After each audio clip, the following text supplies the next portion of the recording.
आज मैं आपको ऐसे ऑप्शनल सब्जेक्ट सजेस्ट करूंगा यार जो आपके क्लास 12 के परसेंटेज में ना 4 से 5% का इंक्रीमेंट ला रहे हो। 10th में मेरे हिंदी में 93 आउट ऑफ 100 थे, फिर भी मैंने हिंदी नहीं लिया 11वीं में, क्योंकि मुझे पता चल गया था, मेरे एक सीनियर से मुझे पता चल गया था कि भैया 11th और 12th में हिंदी में नंबर आते नहीं उतने अच्छे। मतलब हिंदी में मैक्स टू मैक्स 90 आएंगे बहुत मेहनत करने के बाद, इसमें मुझे बिना मेहनत के 98 मिल गए थे आउट ऑफ 100। स्कूल प्रेशर में मत आना कि भैया हम तो सिर्फ पीसीएम ही देंगे, पीसीबी तो हमारे बायोलॉजी के टीचर हमारे स्कूल में है नहीं, तो हम पीसीबी तो दे नहीं पाएंगे, आपको मैंने पीसीबी लेने का, स्कूल छोड़ दो यार। ऐसा है तो जब ये दोनों हम लोग साथ में ले लेते हैं ना यार, ये दोनों तो है ही सपोर्ट मटेरियल में, जब हम लोग ये दोनों साथ में लेते हैं ना ये पीसीएमबी बनता है। और ये सच बता रहा हूँ मैं, धमाका रहता है यार, ये संभलता नहीं है किसी भी बच्चे से। केमिस्ट्री में मेरे 11th में 4 चैप्टर छूट गए थे एट दी एंड, कि मैं रिजल्ट्स के बाद पढ़ाई स्टार्ट करूंगा। ये जो चीज़ है ना यार हमें डुबाने लगती है, हम सच बता।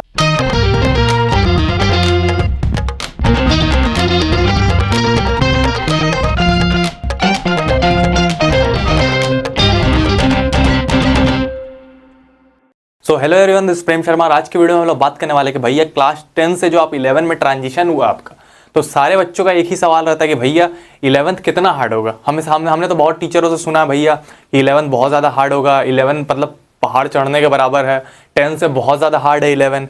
हाँ ये बात सही है, 11 हार्ड है, पर कितना हार्ड है आज हम लोग पूरे प्रैक्टिकल वे में देखेंगे। कैसे प्रैक्टिकल वे में देखेंगे, ये वीडियो यार बहुत ही खास होने वाली है। कैसे प्रैक्टिकल वे में देखेंगे मैं आपको बता रहा हूँ। प्रैक्टिकल वे में देखने का एक ही तरीका, वन एंड ओनली तरीका कि हम 2 चैप्टर्स ले, 10th का ले, 11th का ले, दोनों को हम लोग आपस में कंपेयर करें कि किस तरीके से उसमें कितना डिफरेंस है, 10th के चैप्टर में कितना डिफरेंस कैसा है, कितने फॉर्मूलाज है, क्या है नहीं है, और 11th के एक चैप्टर को हम लोग कंपेयर करें जो रिलेटिवली, जैसे इलेक्ट्रिसिटी हो गया तो रिलेटिवली वो लोग एक जैसे चैप्टर है दोनों, तो उनमें कितना डिफरेंस आ रहा है, एक ही चैप्टर है कितना लेवल अप या डाउन हो रहा है, वो चीज को हम लोग देख लेंगे तो हम लोग को पता चलेगा भैया डिफरेंस कितना है इस चीज में। ठीक है, तो ये चीज हम लोग देख लेंगे। सेकेंडरी हम लोग बात करेंगे हम लोग ऑप्शनल सब्जेक्ट के बारे में। भैया ऑप्शनल सब्जेक्ट कैसे, देखो यार साइंस हो या कॉमर्स हो, कुछ बच्चे यहाँ करते हैं जो उनका मेन सब्जेक्ट है पीसीएम है वो तो लेते ही है, कॉमर्स वाले अकाउंट्स या बीएसटी लेंगे ही। आज कॉमर्स को भी ले रहा हूँ मैं ऑप्शनल सब्जेक्ट में, ऐसे उनके बारे में तो मुझे नहीं पता ज़्यादा, लेकिन साइंस के बारे में हम लोग ज़्यादा बात करेंगे। साइंस पीसीएम हम लोग लेते हैं, उसके बाद हम लोग जब ऑप्शनल सब्जेक्ट लेते हैं तो वहाँ हम लोग कुछ गड़बड़ी कर देते हैं, पीसीएमबी में जैसे ले लेते हैं, तो उसके बारे में हम लोग बात करेंगे क्या सब्जेक्ट हम लोग ले रहे हो जिससे हमारे बोर्ड जो 12th हम लोग बोर्ड देंगे उसमें हमारे नंबर जो है मैक्स टू मैक्स आ रहे हो, मतलब परसेंटेज में इनहांसमेंट ला रहा हो। ऐसा नहीं है, देखो ऑप्शनल सब्जेक्ट क्या होता है यार, हमेशा फायदा उठाने के लिए होता है। ऑप्शनल सब्जेक्ट हमेशा हम लोग मार्क्स बढ़ाने के लिए यूज करते हैं। आपने 10th में देख ही लिया होगा, जो आपने आईटी ले रखा है उससे आपको पता चल ही गया। इसी तरह से हम लोग 12th में लेते हैं, देखते हैं मैं बताता हूँ आपको कि कौन सा सब्जेक्ट लेना है जिससे हमें मैक्सिमम मार्क्स मिले, जैसे 98 99 कम मेहनत में हम लोग हमारे अचीव हो रहे हो, तो उस टाइप के ऑप्शनल सब्जेक्ट के बारे में हम लोग बात करेंगे। फिर हम लोग देखेंगे कि बेस्ट बुक्स कौन से हैं। बेस्ट बुक्स क्लास 11 के लिए, देखो यार क्लास 11 के लिए तो है ही, साथ में देखो 11th क्या है 12th के लिए आप लोग रेडी होते हैं, तो 12th को भी टारगेट करेंगे, जेई को भी टारगेट करेंगे और नीट को भी टारगेट करेंगे। मैं यहाँ तक कि जेई एडवांस लेवल तक की कुछ बुक्स मैं बता दूंगा आपको, लेकिन उनको उनकी जरूरत नहीं है। जेई नीट के लिए कौन से बुक्स आपको एप्लीकेबल है, 12th बोर्ड कौन से बुक्स टारगेट करेंगे, सारी चीजें आज के इस वीडियो में हम लोग डिस्कस करेंगे। तो 10th और 11th में डिफरेंस देखने के लिए यार हमें पहले एक चीज को समझना होगा। क्या भैया, देखो यार 9th और 10th तो हमने पढ़ रखा है, हमें पता है कि 9th 10th का डिफिकल्टी लेवल क्या है। ठीक है, इसके हेल्प से मैं आपको बताऊंगा कि 11th 12th कितना हार्ड हो सकता है। ठीक है, तो हम लोग जैसे ही 11th में आएंगे, आपको पहले चैप्टर मैथमेटिक्स का एक चैप्टर लेते हैं, मान के चलो कि सेट थ्योरी चैप्टर 1 में, आपको पता है ये चीज, आपने मैथमेटिक्स की बुक खोली होगी, पहले वही देखा होगा, साइंस वाले बच्चों की बात कर रहा हूँ, तो उसमें क्या है रिलेशन एंड फंक्शंस है।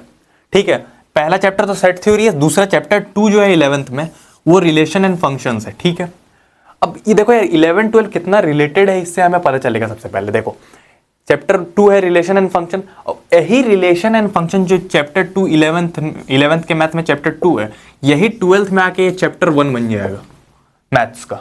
स्टार्टिंग यही चैप्टर है। ट्रिग्नोमेट्री समझे हो, ट्रिग्नोमेट्री मान लो कि आपने पढ़ा, इसमें तो खैर इनवर्स ट्रिग्नोमेट्री फंक्शन है वो अलग चीज है, मान के चलो आपने 10th में ट्रिग्नोमेट्री पढ़ा, वही 11th में आ जाए तो कितनी अच्छी बात होगी। तो यही चीज 12th का हाल है। 11th में जो चैप्टर है वही चैप्टर जहां से हम लोग खत्म कर रहे हैं रिलेशन एंड फंक्शंस है, वही उसी को आगे बढ़ाते हैं हम लोग 12th में। तो 11 12 यार बहुत ज्यादा रिलेटेड है। 11 12 में कोई ज्यादा ट्विक नहीं, मैं तो बोलता हूँ 11th ही हार्ड है 12th। सारे टीचर यही बोलते हैं कि 11th थोड़ा हार्ड पड़ता है क्योंकि ट्रांजिशन होता है। 11th आप जब एक बार पढ़ लेते हो तो आपको थोड़ी 12th की आदत पड़ जाती है। अब मैं 11 12 को सेम क्यों बता रहा हूँ, सेम इसलिए बता रहा हूँ यार कि मैं अभी इलेक्ट्रिसिटी लेके कंपेयर करूंगा, 10th की इलेक्ट्रिसिटी उठाऊंगा, उसके बाद 12th की इलेक्ट्रिसिटी उठाऊंगा, उसके बाद मैं चीजों को कंपेयर करूंगा, फिर मैं आपको बताऊंगा। देखो यार 11th और 9th एक दूसरे से रिलेटेड है और 10th और 12th एक दूसरे से रिलेटेड है। कैसे भैया, बहुत सारे चैप्टर्स अभी आप देखोगे। मान के चलो कि जब आप 9th में थे तो आपने ग्रेविटेशन पढ़ रखा था, ठीक है, ग्रेविटेशन आपने पढ़ रखा था। फिर आपने क्या पढ़ रखा था, वर्क एनर्जी पढ़ रखा था वर्क एनर्जी, ठीक है। केमिस्ट्री में मोल कॉन्सेप्ट पढ़ रखा था। उसके बाद क्या, स्ट्रक्चर ऑफ एटम, ये भी पढ़ रखा था। ये चारों चीजें आपको 11th में भी मिलेगी। तो ये कितना रिलेटेड हो गया 9th 11th से। इसी तरह से 12th 10th से रिलेटेड है। अब मैं बहुत ज्यादा घुमाना नहीं चाहता, मैं इतना ही बताना चाहता हूं कि 10th को हम लोग 11th की जगह 12th से कंपेयर कर रहे हैं। क्लियर कट बात बता रहा हूं, ज्यादा घुमाना मैं नहीं चाहता। तो पहले 10th 12th से कैसे कंपेयर, 10th में मैंने इलेक्ट्रिसिटी पढ़ रखा, 12th में भी इलेक्ट्रिसिटी है, 10th में मैग्नेटिज्म है, 12th में मैग्नेटिज्म है। तो सारे 9th और 11th और 10th और 12th पूरी तरह से मैच करते हैं, स्टार्टिंगली इनिशियली तो मैच करते हैं। अब इन दोनों में कितना डिफरेंस है पहले हम लोग देख लेंगे। अब मैं क्या करूंगा यार डिफरेंस बताने के लिए, सबसे पहले आपको अब रिलेशन फंक्शन हमने देख लिया कि 11th और 12th के बराबर है, तो 11th 12th के चैप्टर्स में ज्यादा फर्क नहीं होगा, हमें इतना पता चल गया। ज्यादातर 11th वाले ही थोड़े हार्ड, ठीक है। तो अब हम लोग 10th को डायरेक्ट 12th से कंपेयर कर देंगे कि हमें 11th का लेवल का पता चले, ठीक है। मैंने आपके सीनियर्स के लिए एक शीट बना के रखी थी 10th के लिए इलेक्ट्रिसिटी की। अब देख सकते हैं इन 2 पेजों में इलेक्ट्रिसिटी पूरा सिमटा हुआ है, ठीक है। पहला चैप्टर इलेक्ट्रिसिटी देख लो, पहले पेज में इलेक्ट्रिक करंट का डेफिनेशन दिया, फॉर्मूलाज दिए हुए, ठीक है, एक पेज में। और ये दूसरे पेज में देखो एंड तक चला गया, फ्यूज तक चला गया। आपने इलेक्ट्रिसिटी जिन बच्चों ने पढ़ रखा उनको पता होगा ये चीज, ठीक है। तो इलेक्ट्रिसिटी पूरा समेट रखा है इन 2 पेजों में मैंने, ठीक है। इसमें टोटल है 16 फॉर्मूलाज पूरी इलेक्ट्रिसिटी चैप्टर में। अब जितना भी निकाल लो, हीट का निकाल लो 3 फॉर्मूला, हीट का 3 फॉर्मूला मैंने निकाल लिया, रेजिस्टेंस का 3 फॉर्मूला, पावर का लिखा हुआ 3 फॉर्मूला, हीटिंग इफेक्ट का लिखा हुआ, सारे फॉर्मूले, रेजिस्टेंस का 3 फॉर्मूला लिखा, सारे फॉर्मूला मिलाकर 16 फॉर्मूला है क्लास 10 की इलेक्ट्रिसिटी में। अब हम लोग आते हैं क्लास 12 की इलेक्ट्रिसिटी पर, ठीक है। देख लीजिए क्लास 12 के ये जो मैंने नोट्स बना के रखे, आप 12th में जाओगे आपको ही मिल जाएगी। 10th वाले बच्चों को मैंने दिया था, आपके जो जूनियर्स थे, जूनियर्स क्या यार, आप ही लोगों को तो दिया था। तो ये जो मैंने बना रखा था देख लो, ये वाली शीट आपको पता होगी, जो मेरे रेगुलर व्यूअर है ये वाली शीट उनको पता होगी, मैंने बता रखा था फॉर्मूला शीट कैसे बनाते हैं, तो ये फॉर्मूला शीट उनको पता होगी। अब देखो यार 12th वाली फॉर्मूला शीट, चैप्टर 3 इलेक्ट्रिसिटी है, ठीक है। इन सारी चीजों से हमें मतलब नहीं होनी चाहिए। चैप्टर 3 हमारा इलेक्ट्रिसिटी है। इलेक्ट्रिसिटी में देख लो यहाँ से स्टार्ट है, इसमें सिर्फ फॉर्मूला लिखा हुआ, नो डेफिनेशन इंक्लूडेड, कोई डेफिनेशन इसमें इंक्लूड नहीं है, सिर्फ फॉर्मूला लिखा हुआ। अब देखो यार कितने फॉर्मूला है, यहाँ से दिख रहा होगा आपको। उसके बाद देखो यहाँ पर देख सकते हो formula, maximum current, minimum current, इतना फॉर्मूला, ये यहाँ पर आके यहाँ तक है। ये चैप्टर 4 यहाँ मैग्नेटिज्म स्टार्ट हो गया यहाँ तक, मतलब यहाँ से लेके यहाँ तक। मैं इसका आपको पूरा मतलब बता दो रहा हूँ। इसमें जितने फॉर्मूला है 10th में तो हमने देखा था यार कि हमारे 10th के चैप्टर में टोटल 16 फॉर्मूला थे इलेक्ट्रिसिटी में। लेकिन जब हम ये बड़ा वाला शीट पे आते हैं, जबकि हम लोग 12th में आते हैं, तो इसमें टोटल 50 फॉर्मूला है इलेक्ट्रिसिटी में। तो मोटा मोटी हम लोग समझे ना, तो 16 मल्टीप्लाइड बाय 3 करेंगे ना हम लोग, तो 48 आ रहा है। तो मतलब कि 3 गुना ज्यादा फॉर्मूला है, पर हार्डनेस यार ज्यादा है। कोई भी 10th का चैप्टर है 11th का चैप्टर है 5 गुना ज्यादा हार्ड रहता है। आप जितनी इलेक्ट्रिसिटी 10th में पढ़िए, ये इससे 5 टाइम्स ज्यादा हार्ड होगा 12th की इलेक्ट्रिसिटी।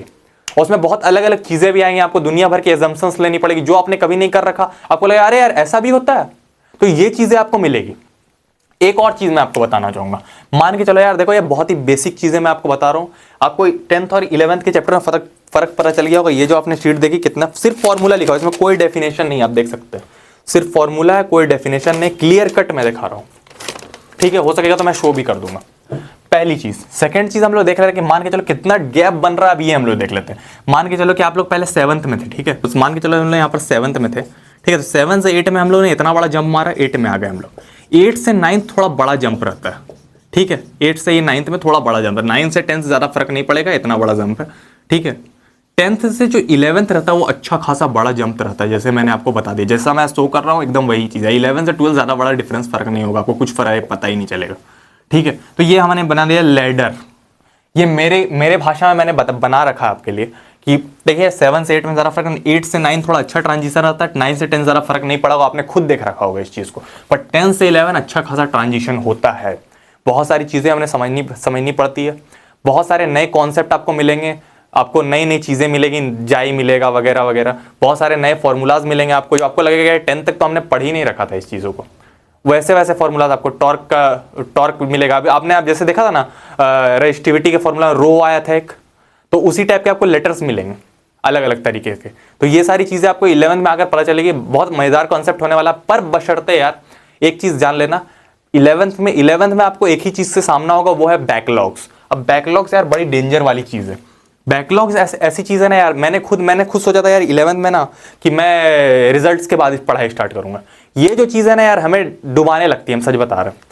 रिजल्ट आ गया, उसके बाद रिजल्ट देखो, पहले पढ़ाई कर देना बेटर रहता है। मैंने रिजल्ट के बाद पढ़ाई की, केमिस्ट्री में मेरे 11th में 4 चैप्टर छूट गए थे एट दी एंड, क्योंकि मैंने रिजल्ट के, पहला बात तो 11th का सिलेबस बड़ा रहता है, ऊपर से हम लेट करते हैं, तो कितना बड़ा दिक्कत हो सकता है समझ लिया। मान के चलिए कि रिजल्ट आपके आएंगे अभी 1-1.5-2 महीने में आएंगे, तब तक आप बैठे रहोगे, एक तो कंसिस्टेंसी छूटेगी, ऊपर से आप लेट करोगे तो उसमें और दिक्कत। तो देखो यार एक चीज जान लो, अभी से लग जाओ, रिजल्ट आएगा, रिजल्ट अच्छा ही आएगा, उससे कोई फर्क नहीं पड़ता। पर 11th यार अगर हमने लेट किया तो यही हाल होगा जो मेरा हुआ केमिस्ट्री में। 4 चैप्टर मेरे केमिस्ट्री में छूटे थे, इसीलिए मेरे केमिस्ट्री वीक रहे। तो 11th में लेट करे कुछ फायदा नहीं। मैंने आपको लाइव एग्जांपल दे दिया, मेरे साथ खुद ऐसा हो चुका है कि भाई रिजल्ट निकलेगा तभी ना मैं 11th के लिए पढ़ूंगा, नहीं तो क्यों पढ़ूंगा मैं 11th के लिए। तो ये चीजें मैंने लेट किया था। अब ऐसा नहीं कि मैं पढ़ नहीं रहा था, मैं घर में पढ़ रहा था, मैंने एडमिशन नहीं लिया था, मतलब ठीक ना। तो यही चीजें दिक्कत कर रही थी मेरे को। तो 4 चैप्टर मेरे के छूट गए थे। अब हम लोग बात करेंगे ऑप्शनल सब्जेक्ट के बारे में। आज मैं आपको ऐसे ऑप्शनल सब्जेक्ट सजेस्ट करूंगा यार जो आपके क्लास 12 के परसेंटेज में ना 4 से 5% का इंक्रीमेंट ला रहे होंगे। ऐसे ऑप्शनल सब्जेक्ट मैं आज आपको बताऊंगा। अब ऑप्शनल सब्जेक्ट क्या होता है भैया, बहुत बच्चों को नहीं पता होगा। तो मान के चलो आपने पीसीएम लिया, तो उसके अलावा आपने एक इंग्लिश लिया, ये तो कंपलसरी है 4। उसके बाद आप 5 सब्जेक्ट है तो एक ऑप्शनल चाहिए आपको, तब ना 5 होंगे टोटल। 4 तो है, पीसीएम और एक इंग्लिश ले लिए तो 4 हुए। एक 5वां आपको ऑप्शनल, बहुत स्कूल में 6 सब्जेक्ट होते हैं, तो उनमें क्या है कि 2 ऑप्शनल चाहिए होते हैं, तो उन्हें आप ऑप्शनल सब्जेक्ट बोलते हैं। ये हमारे परसेंटेज को इंक्रीमेंट करवाता है। जैसे मैथमेटिक्स में कम आ गए तो उसकी जगह पर ऑप्शनल सब्जेक्ट जगह ले लेगा, पर वो ऐसा तो होना चाहिए जो कि हमारे 90+ आ रहे हो कम मेहनत में, तब ना मजा आएगा। तो उन सब्जेक्ट्स के बारे में हम लोग बात करेंगे। पर उससे पहले मैं आपको बता दूं कि आप कोई भी स्ट्रीम ले रहे हो, साइंस में ले रहे हो या कॉमर्स में ले रहे हो। यहाँ मैं कॉमर्स की बात कर लेता थोड़ा सा। आप साइंस हो या कॉमर्स हो, स्कूल प्रेशर में मत आना कि भैया हम तो सिर्फ पीसीएम ही देंगे, पीसीबी तो हमारे बायोलॉजी के टीचर हमारे स्कूल में है नहीं, तो हम पीसीबी तो दे नहीं पाएंगे, आपको मैंने पीसीबी लेने का। स्कूल छोड़ दो यार, ऐसा है तो आपको जहां मन है वहीं पर आप लो, वही स्ट्रीम लो, तभी आप परस्यू कर पाओगे।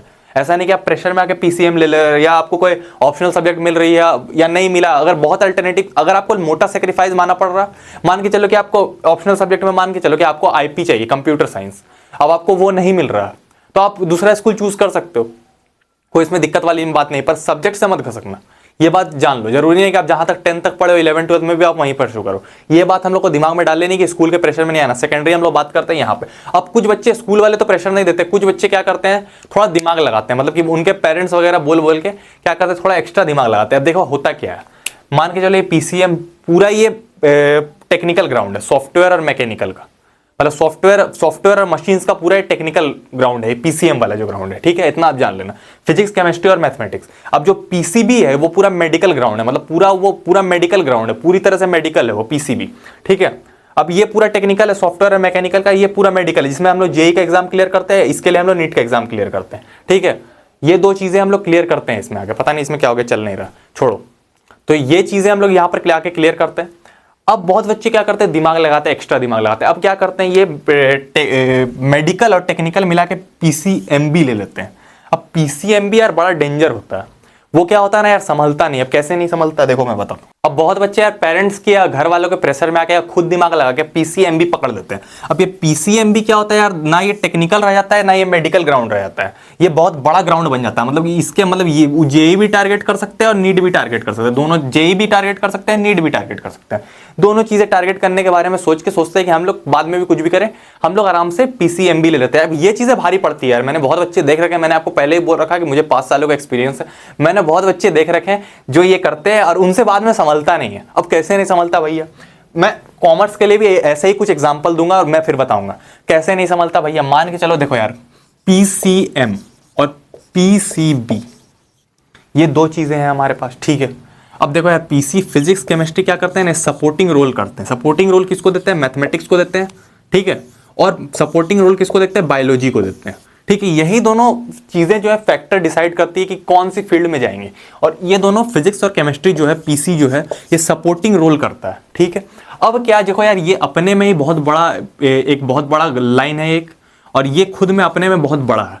अब जब हम इनके साथ ये सपोर्ट मटेरियल लेते हैं, मतलब ये बड़ी चीज़ है, ये बायोलॉजी बड़ी चीज़ होती है, इसके साथ हम लोग ये सपोर्ट मटेरियल लेते हैं। मैथमेटिक्स एक बड़ी चीज़ होती है, इसके साथ हम लोग ये सपोर्ट मटेरियल लेते हैं। समझना बात को, जब ये दोनों हम लोग साथ में ले लेते हैं ना यार, ये दोनों तो है ही सपोर्ट मटेरियल में, जब हम लोग ये दोनों साथ में लेते हैं ना, ये पीसीएमबी बनता है। और ये सच बता रहा हूँ मैं, धमाका रहता है यार, ये संभलता नहीं है किसी भी बच्चे से।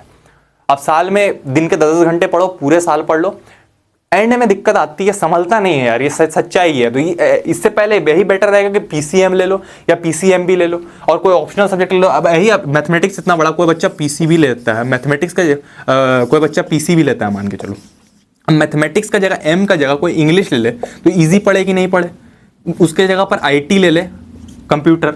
अब आप 12th में आओगे तो आईटी आईपी बन जाएगा, इन्फॉर्मेटिक प्रैक्टिसेस बन जाएगा। तो वही आईपी ले ले, एक तरह का आईटी ही है वो, तो आईटी ले ले तो मैथमेटिक्स से इजी पड़ेगा कि नहीं, एकदम पड़ेगा। तो परसेंटेज में क्या होगा, इंक्रीमेंट। अब निकालना उसे एंड में जेई है, तो पहले ही हम लोग डिसाइड कर ले कि भैया हमें लेना क्या है। ये बहुत इंपॉर्टेंट बातें मैं बता रहा हूँ, ठीक है। तो ये चीजें हम लोग देख लेते हैं। सेकेंडरी हम लोग क्या करेंगे भैया, हम लोग आते हैं कॉमर्स में। अब कॉमर्स में बहुत बच्चे यही चीज करते हैं। तो यार वीडियो पूरी थोड़ी लंबी हो सकती है, लेकिन इसे पूरा देखना यार, बहुत ही काम की वीडियो होने वाली है। ये जो वीडियो है यार, आपको आगे की पूरी तरह से आपको लेबल कर देगा। कोई भी ऐसी इंफॉर्मेशन आपको मिलेगी कि आगे तक आपको कोई दिक्कत ना हो, ठीक है। अब यहाँ पर आते हैं यार कॉमर्स में। कॉमर्स में बच्चे बहुत ऐसे करते हैं। कॉमर्स में बच्चे क्या करते हैं, अकाउंट्स तो आप लेते ही, कॉमर्स ले रखा है आपने, उसके साथ आपको बिजनेस मिलता है, इकोनॉमिक्स मिलता है, इंग्लिश मिलता है, ये साइंस में भी, ये तीनों सब्जेक्ट है। अब देखो यार कॉमर्स, यही मैं आपको, जैसे मैंने आपको मैथमेटिक्स बड़ा फील्ड बताया, यहाँ पर अकाउंट्स एक बड़ा फील्ड है, समझना। कॉमर्स में अकाउंट्स एक बड़ा फील्ड है। अब अकाउंट्स के साथ बहुत बच्चे क्या करते हैं, अकाउंट्स के साथ हमें अप्लाइड मैथमेटिक्स 2 साल पहले आया, इसको बच्चे ले लेते हैं, अकाउंट्स के साथ मैथमेटिक्स उठा लेते हैं, अप्लाइड वाला, ठीक है। ये एक बड़ा फील्ड है जिसको हम लोग सपोर्टिंग रोल करता है बिजनेस और इकोनॉमिक्स। ये भी एक बड़ा फील्ड बन जाता है बायोलॉजी की तरह। मैथमेटिक्स खुद में एक बड़ा फील्ड है, अकाउंट्स अपने में ही नहीं संभलता, ऊपर से मैथमेटिक्स ये एक बड़ा चीज बन जाती है। तो ये चीजों से आप बचे यार, मैं आपको बता रहा हूँ। किसी को बहुत इंटरेस्ट है तो बात अलग है। अगर आप कॉमर्स में आए हो तो कोई भी बच्चा जो कॉमर्स में आता है, तो मैं यही समझता हूँ यार कि मैथमेटिक्स में उतना ज्यादा इंटरेस्ट नहीं, तो पीसीएम क्यों नहीं उठा लेता हूँ। गलत बोल रहा हूँ, नहीं गलत बोल रहा हूँ, क्योंकि साइंस पूरा मैथमेटिक्स पर ही डिपेंड करता है, ऐसा कुछ भी नहीं है। लेकिन क्या है कि ये दो चीजें यार, ये एंड में संभाली नहीं जाती। मैंने बच्चे देख रखे हैं, कॉमर्स के भी मैंने बच्चे देख रखे हैं, इनके तो देखें, कॉमर्स के भी देख रखे हैं, आखिर में ये अप्लाइड मैथमेटिक्स कभी कोई भारी पड़ जाता है। इसलिए मैं सजेस्ट करूंगा कि ना ले, अगर आपको मन है तो आपकी मर्जी। लेकिन मैं आपको बता रहा हूं, इसके जगह पर आप क्या कर सकते हैं, और कोई ऑप्शनल ले सकते हैं। ऑप्शनल कैसे, जैसे आईपी ले सकते हैं।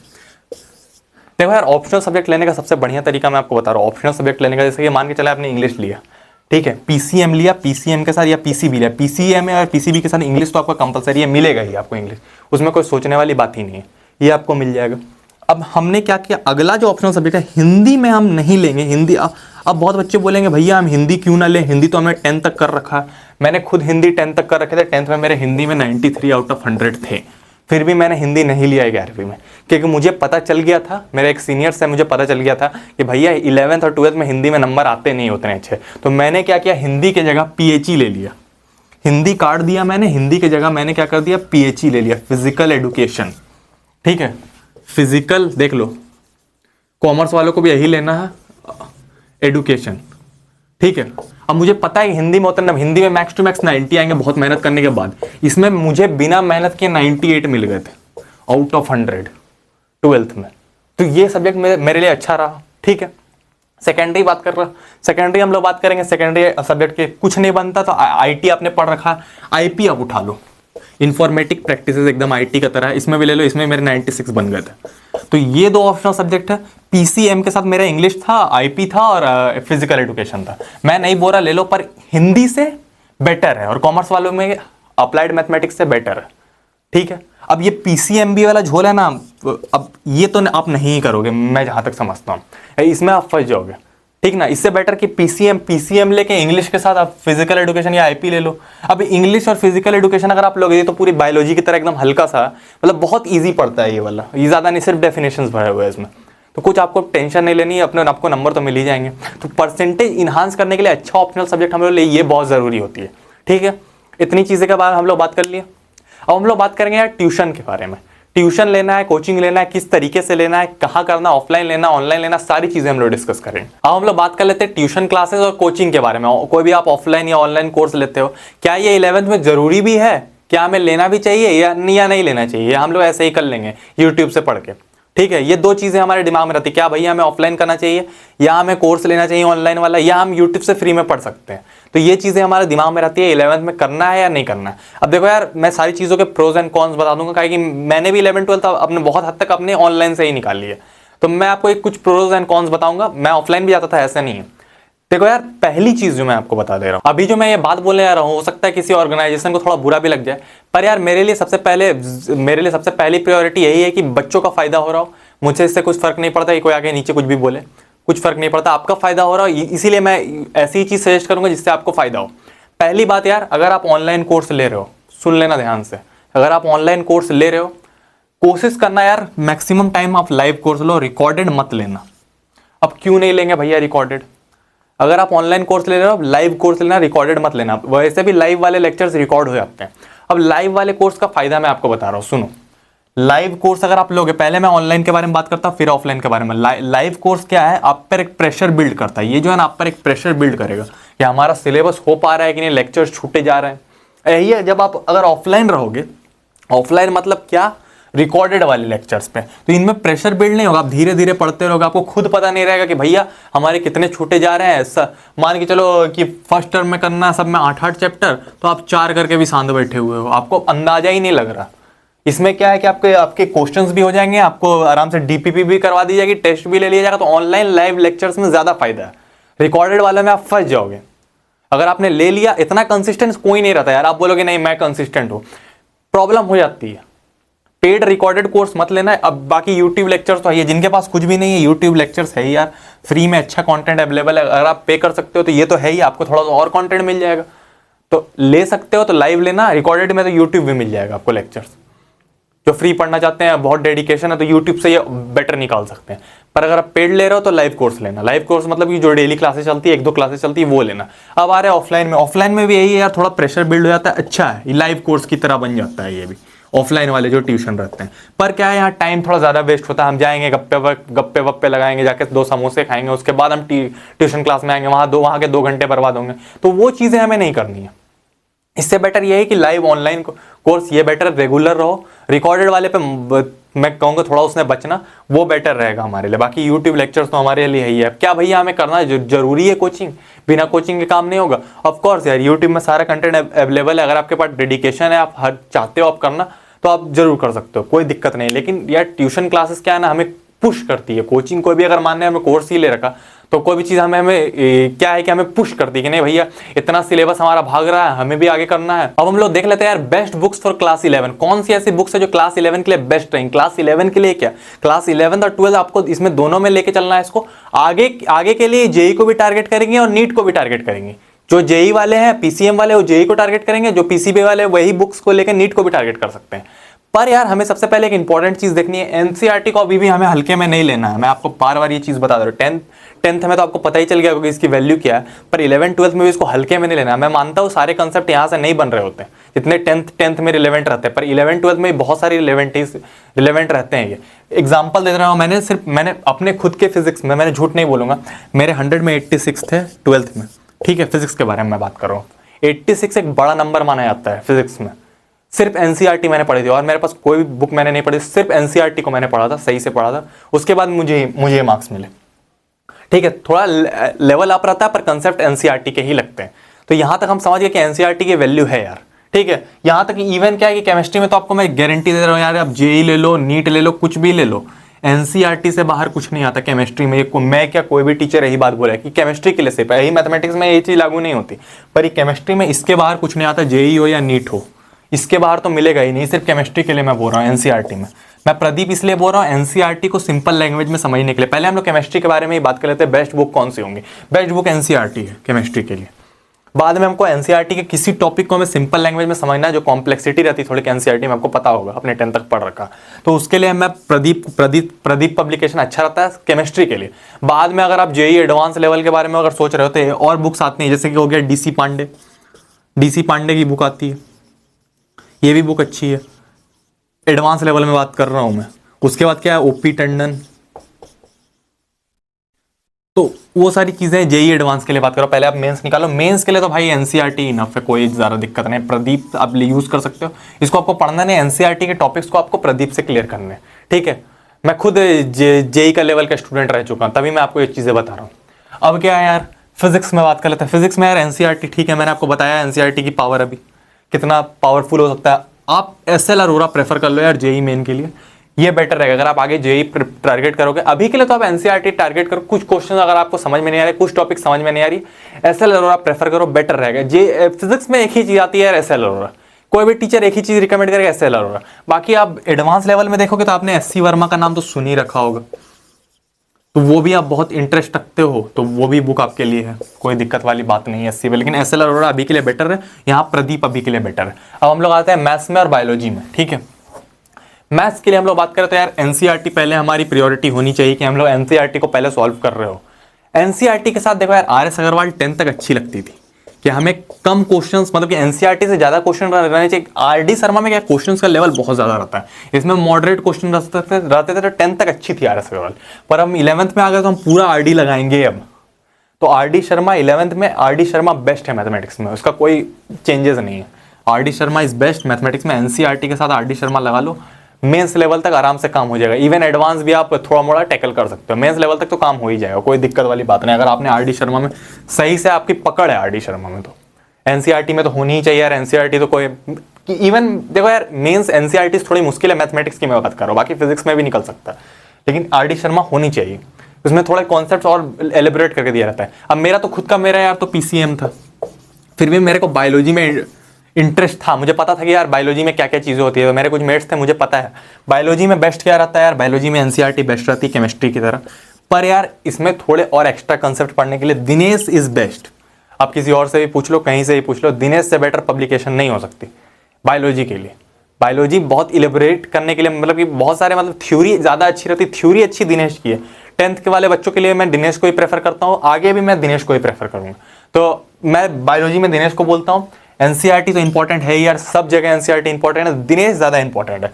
तो आई होप यार आपकी सारे डॉट्स क्लियर हो जाएंगे, होंगे सारे बुक, ये क्लास 11 के लिए भी, 12th में भी आपको इन्हीं को यूज़ करना है, और जेई और नीट में भी आपको इन्हीं को यूज़ करना है। बाकी आप आगे टारगेट करते हो तो भी ये बुक्स अच्छे हैं, काम करेंगे, ठीक है। ये मैंने आपको कुछ बेस्ट बुक्स बता दी, जो भी मेरे नज़र में थी सारी मैंने आपको बेस्ट बुक बता दी, ठीक है। तो यहाँ तक हम लोग रखते हैं यार। आज की वीडियो बहुत ज़्यादा इन्फॉर्मेटिव थी, आई होप आपको फायदा हुआ होगा। चैनल पर नए हो यार तो आप सब्सक्राइब कर सकते हो। फिर मिलेंगे यार किसी और बेस्ट वीडियो में। कोई भी टॉपिक पर आपको वीडियो चाहिए, अब नीचे कमेंट करो यार, वीडियो आपके लिए आ रही होगी, ठीक है यार। तो अब हम लोग जेई मेंस को टारगेट करना है, 12th को टारगेट करना है और फोड़ना ही है, ठीक है। मिलते हैं हम लोग किसी और वीडियो में, चलिए बाय बाय।